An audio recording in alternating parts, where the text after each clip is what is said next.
बिहार में इंडिया का highest migration है।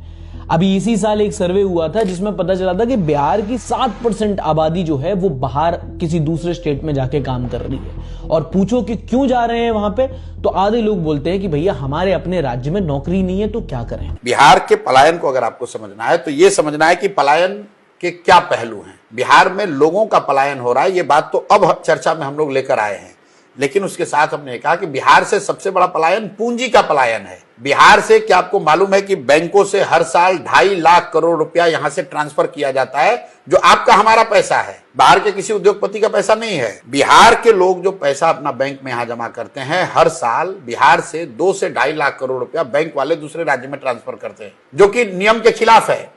क्योंकि नियम यह है कि बैंक में जितना पैसा जो जहां रखता है वहां 70% पैसा बैंक को वापस ऋण के तौर पर देना है, बिजनेस के लिए, कृषि के लिए, रोजगार के लिए, घर के लिए, गाड़ी के लिए। तो बिहार में देता ही नहीं है। तो पहली बात हम लोग ये कह रहे हैं कि इस पूंजी के पलायन को रोका जाएगा। और ये बैंकों का एकाधिकार नहीं है, बाकायदा मुख्यमंत्री के चेयरमैनशिप में कमिटी है जिसका काम है ये देखना कि सीडी रेशियो 70% रहे। मतलब 100 रुपया अगर बिहार के लोग बैंक में जमा कर रहे हैं तो कम से कम 70 रुपया बैंक वापस ऋण के तौर पर दे। बिहार में सीडी रेशियो 40%, लालू जी के जमाने में था 18%। आप जरा अंदाजा लगाइए, अगर हर साल बिहार के लोगों को रोजी रोजगार करने के लिए 2-2.5 लाख करोड़ रुपया एक्स्ट्रा मिलने लगे तो कितने ज्यादा रोजगार के अवसर पैदा होंगे।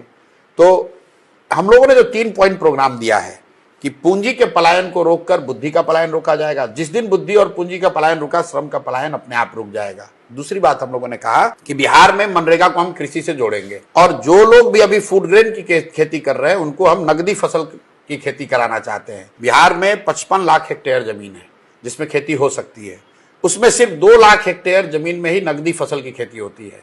आइडियली होना चाहिए 15 से 20 लाख हेक्टेयर में। उसके लिए हम लोग ये कह रहे हैं कि जो लोग भी धान, गेहूं, मकई, बाजरा का खेती छोड़कर नगदी फसल की खेती करेगा उसको मनरेगा के तहत मजदूर फ्री में देंगे। उससे जो खेती से जुड़ा हुआ मजदूर है जो पलायन कर रहा है वो जाना बंद हो जाएगा। आप गांव देहात में जाकर देखिए लोग क्या कर रहे हैं। एक और लोग जा रहे हैं मजदूरी करने पंजाब, दूसरी ओर गांव का किसान कह रहा है कि मजदूर नहीं मिल रहा है। ये क्यों हो रहा है? क्योंकि मजदूरों को यहां पर मजदूरी नहीं मिल रही है। एक और आप मनरेगा में 40% का आपका यूटिलाइजेशन है, 60% पैसा आप दिल्ली में सरेंडर कर रहे हैं, और दूसरे ओर आपके लाखों लोग जा रहे हैं बाहर मजदूरी करने। तो मेरा पहला है पूंजी का पलायन रोकना, दूसरा है मनरेगा को कृषि से जोड़ना, और तीसरी बात हम लोग कह रहे हैं कि इंटरेस्ट सबवेंशन स्कीम लेकर आएंगे। बिहार में जो भी रोजी रोजगार करना चाहता है, बिजनेस व्यापार करना चाहता है, उसको 10% इंटरेस्ट नहीं लगेगा, उसको 4% इंटरेस्ट लगेगा।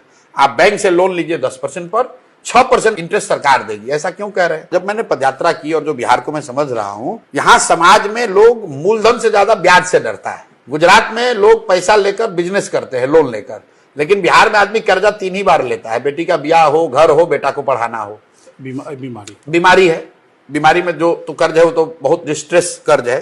बैंकों से पैसा लोग इन 3 चीज के लिए लेते हैं, घर बनाने के लिए, बेटी की शादी के लिए और बच्चों को पढ़ाई के लिए। बिजनेस व्यापार के लिए लोग पैसा नहीं लेते हैं। क्यों? कहता भैया ये लेंगे तो चक्रवृद्धि ब्याज में फंस जाएंगे। तो मैं अगले 10 साल 15 साल के नजरिए से ये चीज लाना चाहता हूं कि समाज में रिस्क टेकिंग एबिलिटी बढ़े, और वो करने के लिए इंसेंटिवाइज करने के लिए हम कह रहे हैं कि हम आपको 10% ब्याज नहीं देना पड़ेगा, 4% ब्याज देना पड़ेगा। हर घर में आप 2 लाख, 3 लाख, 5 लाख लोन लीजिए, लोन लेकर काम शुरू कीजिए, और 4% ब्याज आप दीजिए, 6% हम देंगे। इसका फायदा क्या होगा? हम बजट से सिर्फ देंगे 6,000 करोड़। अगर 6,000 करोड़ रुपया बजट में प्रावधान किया तो 1 लाख करोड़ रुपया का क्रेडिट लोगों को उपलब्ध हो जाएगा। तो ये जब आप 3 चीज करेंगे, और इसको हम लोगों ने सिमुलेट करके डेटा को देखा, दुनिया के कम से कम 4 या 5 बड़े इकोनॉमिस्ट जो मेरे साथ काम कर रहे हैं, अगर इन 3 चीजों को कर दें, 2-2.5 लाख एक्स्ट्रा इन्वेस्टमेंट होने लगे, पूंजी का पलायन रुक जाए, मनरेगा को कृषि से जोड़ दिया जाए, और जो बिजनेस व्यापार करना चाहता है उसको 10 के बजाय 4% पर लोन मिलने लगे, तो 40 से 50 लाख लोगों को स्वरोजगार से जोड़ा जा सकता है। और वही संख्या है जो कि पलायन के लिए मजबूर है।